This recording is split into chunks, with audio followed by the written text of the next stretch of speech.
नमस्कार दोस्तों, हमारे YouTube चैनल सक्सेस गुरु मंत्रा में आपका बहुत बहुत स्वागत है। दोस्तों, उम्मीद करती हूँ शनिवार का जो वीडियो था जिसमें मैंने जितने भी कवि पूरे हफ्ते में आपको बताए थे उनके संक्षिप्त विवरण आपको दिए थे, आपको अच्छे लगे होंगे। हालांकि उसमें आपने किसी ने भी कमेंट्स नहीं किए हैं, एक भी कमेंट नहीं करके मुझे बताया कि आपको वो वीडियो कैसा लगा।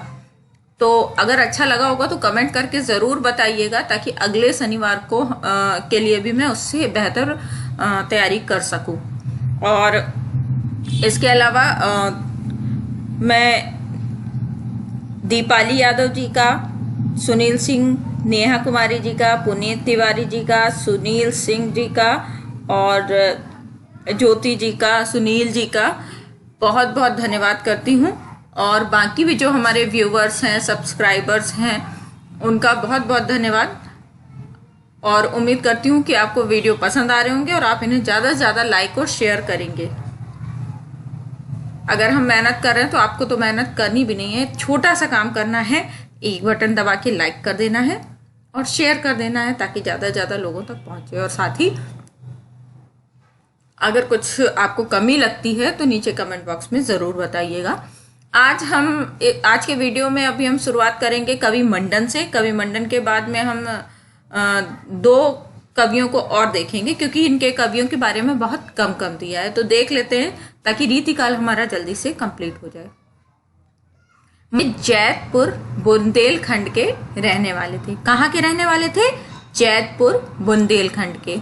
और संवत 1716 में राजा मंगल सिंह के दरबार में वर्तमान थे। यानी इनके जो राजा आश्रयदाता थे वो थे राजा मंगल सिंह। अक्सर पूछे जाते हैं आश्रयदाता राजाओं के नाम। इनके फुटकल कवित्त सवय बहुत सुने जाते हैं, पर कोई ग्रंथ अभी तक प्रकाशित नहीं हुआ है। पुस्तकों की खोज में इनके 5 ग्रंथों का पता लगा है। पूछा जा सकता है, याद रखिएगा इन 5 ग्रंथों को: रस रत्नावली, रस विलास, जनक पचीसी, जानकी जू को ब्याह, नैन पचासा, है ना। ये 5 इनके ग्रंथ हैं। प्रथम 2 ग्रंथ रस निरूपण पर हैं और उनके नामों से ही प्रकट होता है। ये उनके नामों से ही प्रकट हो रहा है। संग्रह ग्रंथों में इनके कवित्त सवय बराबर मिलते हैं। सॉरी। जय जय सुखत दुखत सब तय तय कवि मंडन बिछुरत जदुपति, ये पद भी इनका मिलता है। तो ये पद विशेष रूप से आप ध्यान रखिएगा, पूछा जा सकता है, बहुत ज्यादा संभावना है इसकी। जय जय सुखत दुखत सब तय तय कवि मंडन बिछुरत जदुपति। ठीक है, इससे जान पड़ता है कि कुछ पद और भी इन्होंने रचे थे। जो पद इनके मिलते हैं उनकी बड़ी सरस कल्पना के भावुक कवि जान पड़ते हैं। भाषा इनकी स्वाभाविक, चलती और व्यंजनापूर्ण थी। किसी भी कवि को पढ़ते तो उसमें 3 बातें 4 ही हमको मेन ध्यान देनी होती हैं। एक तो उनकी भाषा के बारे में क्या विशेष रामचंद्र शुक्ल जी ने कहा, या कोई एक विशेष पंक्ति उनसे जो संबंधित है, या वो किस राजा के दरबार में थे, और बाकी उनकी सामान्य जानकारी। इनकी भाषा कैसी थी? स्वाभाविक और चलती व्यंजनापूर्ण। उसमें और कवियों का सा आडंबर नहीं दिखाई पड़ता था। ठीक है, ये इनका सवैया है। अली हो तो गई जमुना जल को, सो कहाँ सब वीर विपत्ति परी, अघराए के कारी घटा उनई, इतने ही में गागर शीस धरी। क्योंकि बहुत ज्यादा मंडन जी के बारे में दिया नहीं है, एक ये लाइन याद रखिएगा और एक ये चीज बहुत इंपॉर्टेंट है, इसको ध्यान रखिएगा, है ना। अली हो तो गई यमुना जल को, कुसो कहाँ कहो वीर विपत्ति परी, अघराए के काली घटा उनई, इतने में गागरी शीस धरी। मंडन के बाद चलिए अब दूसरे कवि सुखदेव मिश्र जी के बारे में हम बात करते हैं। सुखदेव मिश्र दौलतपुर जिला रायबरेली में इनके वंशज अब तक हैं। सुखदेव मिश्र जी के जो वंशज हैं दौलतपुर रायबरेली में आज तक हैं विद्यमान। कुछ दिन हुए उनके ग्राम निवासी सुप्रसिद्ध पंडित महावीर प्रसाद द्विवेदी ने इनका एक अच्छा जीवन वृत्त सरस्वती पत्रिका में लिखा था। ध्यान रखिएगा, महावीर प्रसाद द्विवेदी जी ने सुखदेव मिश्र जी का जीवन व्रत अपनी कविता सरस्वती पत्रिका में छापा था। सुखदेव मिश्र जी का जन्म स्थान कंपिला था, जिसका वर्णन इन्होंने अपने व्रत विचार में किया है। कहाँ से पता चलता है? हमें इस बात का पता व्रत विचार से चलता है।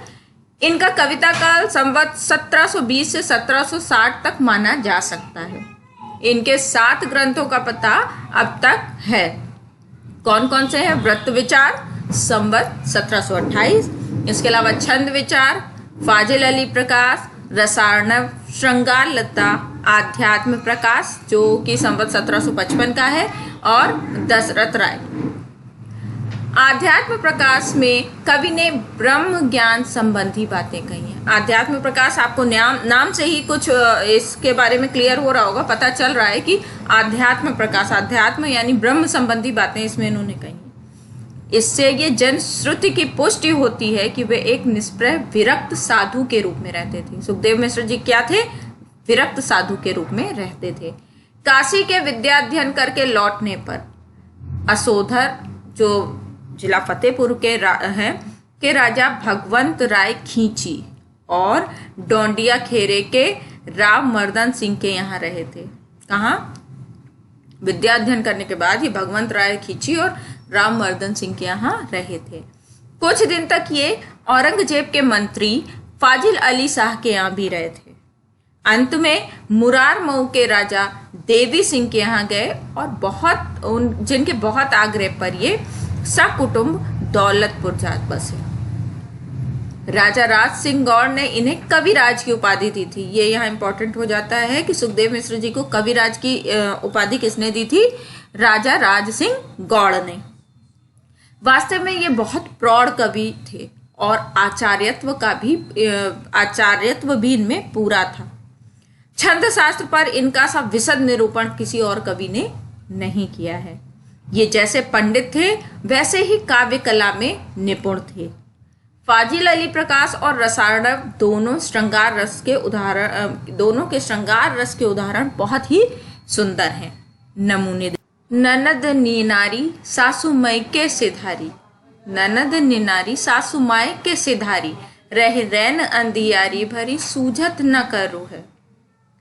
प्रीतम को गौन कविराज सोहात मौन, प्रीतम को गौन कविराज न सोहात मौन, दारुण बहुत पौन लग्यो मेघ झरू है।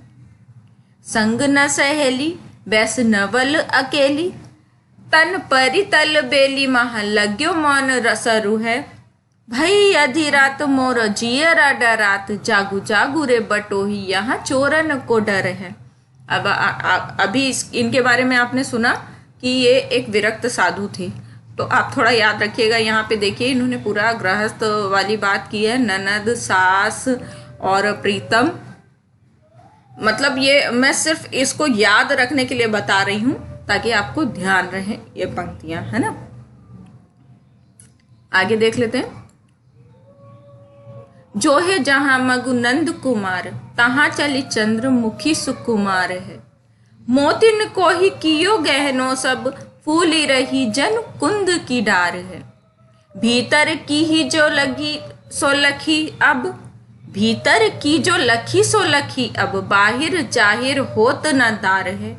जौन सी जौन है गई मिलियों, मिल जात जो दूध में दूध की धार है। ज्यों से ज्यों मिल गई ज्यों सी ज्यों है गई मिलियों, मिल जात जो दूध से दूध की धार है। दोस्तों अब एक और कवि भी आज के वीडियो में हम देख लेते हैं। उनका नाम है कालिदास त्रिवेदी। कालिदास त्रिवेदी जी ये अंतवेद के रहने वाले कान्यकुब्ज ब्राह्मण थे, है ना। इनका विशेष व्रत ज्ञात नहीं है। जान पड़ता है कि संवत 1745 वाली गोलकुंडे की चढ़ाई में ये औरंगजेब की सेना में किसी राजा के साथ गए थे। औरंगजेब की सेना में किसी राजा के साथ गए थे। इस लड़ाई का औरंगजेब की प्रशंसा से युक्त वर्णन इन्होंने इस प्रकार किया है। देखिए इन्होंने कालिदास त्रिवेदी जी ने किसका किया है वर्णन, किसकी प्रशंसा की? औरंगजेब की। ध्यान रखिएगा। गहन गढ़ी से गढ़ी, महल मढ़ी से मढ़ी, बीजापुर ओप्यो दलमल सुघराई में। कालिदास कोप्यो वीर औलिया अलमगीर, तीन तरवारी गही पुहु मई पराई में। बूंद ते निकस मही मंडल घमंड मची, लोह की लहरी रिम गिर की तराई में। गाड़ी के सुझंडा आड़ कीनी बादशाह ताते, गाड़ी के सुझंडा आड़ कीनी बादशाह ताते, डक करी चमुंडा गोलकुंडा की लड़ाई में। ठीक है। कालिदास जम्बू नरेश जोग सिंह के यहाँ भी कालिदास का जम्बू नरेश जोग सिंह के यहाँ रहना भी पाया जाता है। इनके लिए संवत 1749 में इन्होंने वर वधु विनोद बनाया। यह नायिका वेद और नखशिख की पुस्तक है। वर वधु विनोद, थोड़ा नाम से आप इसको कनेक्ट करने की कोशिश करिए। ये नायिका वेद और नखशिख की पुस्तक है। 32 कवियों की इसमें एक छोटी सी पुस्तक जंजीरा बंद भी है। इसी में 32 कवियों की एक छोटी सी पुस्तक जंजीरा बंद भी है। राधा माधव बुद्ध मिलन विनोद नाम का एक कोई ग्रंथ भी इनकी खोज में मिला है। इनकी रचनाओं के अतिरिक्त इनका बड़ा संग्रह ग्रंथ कालिदास हजारा बहुत दिनों से प्रसिद्ध चला आ रहा है।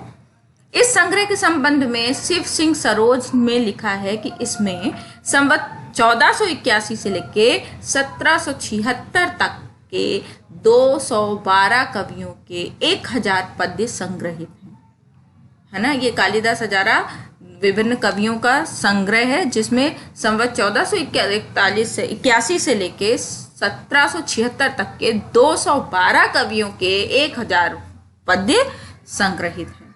कवियों के काल आदि का निर्णय में ये ग्रंथ बड़ा ही उपयोगी है, इसलिए आपको याद भी रखना चाहिए। अब इनके पुत्र कवींद्र और पौत्र दूल्हा भी अच्छे कवि हुए हैं। तो इनके पुत्र कौन थे कालिदास जी के? कवींद्र और पौत्र दूल्हा भी अच्छे कवि हुए हैं। ये एक अभ्यस्त और निपुण कवि थे। इनके फुटकल कवित्व इधर उधर बहुत दिनों सुने जाते हैं, जिससे इनकी सहृदयता का अच्छा परिचय मिलता है। 2 कवित्व नीचे दिए गए, मैंने एक ही को यहाँ पे शामिल किया है, देख लीजिए। चूमो कर कंज मंजू अमल अनूप तेरो, रूप के निधान कान मो तन निहारी दे। कालिदास कहे मेरे पास हरे हेरी, कालिदास कहे मेरे पास हरे हेरी, माथे धर मुकुट लकट कर डारी दे। कुंवर कन्हैया मुख चंद को जो नहीं चारू, लोचन चकोरन की प्यासन निवारी दे। मेरे कर मेहंदी लगी है नंद लाल प्यारे, मेरे कर मेहंदी लगी है नंद लाल प्यारे, लट उरजी है नेक बैसर संभारी दे। बहुत सुंदर। तो आपने आज के वीडियो में 3 कवियों के बारे में देखा, मंडन जी के बारे में, सुखदेव मिश्र जी के बारे में और कालिदास जी के बारे में। उम्मीद करती हूँ कि ये वीडियो आपको अच्छा लगा होगा। फिर से एक बार कहना चाहूँगी कि जो भी आप को अच्छा लगा हो या जो कुछ भी आपके विचार हो, नीचे कमेंट बॉक्स में प्लीज़ बताया करिए, मुझे इंतज़ार रहता है। और साथ में अगर वीडियो अच्छा लगा हो तो लाइक करने में, एक बटन दबाने में कोई कंजूसी मत किया करिए, यही आपका हमारे लिए प्यार है। और ज़्यादा से ज़्यादा लोगों तक शेयर करिए ताकि मेरी मेहनत सफल हो और ज़्यादा से ज़्यादा लोगों तक पहुँचे। हमारे साथ बने रहने के लिए आपका बहुत बहुत बहुत धन्यवाद। नमस्कार।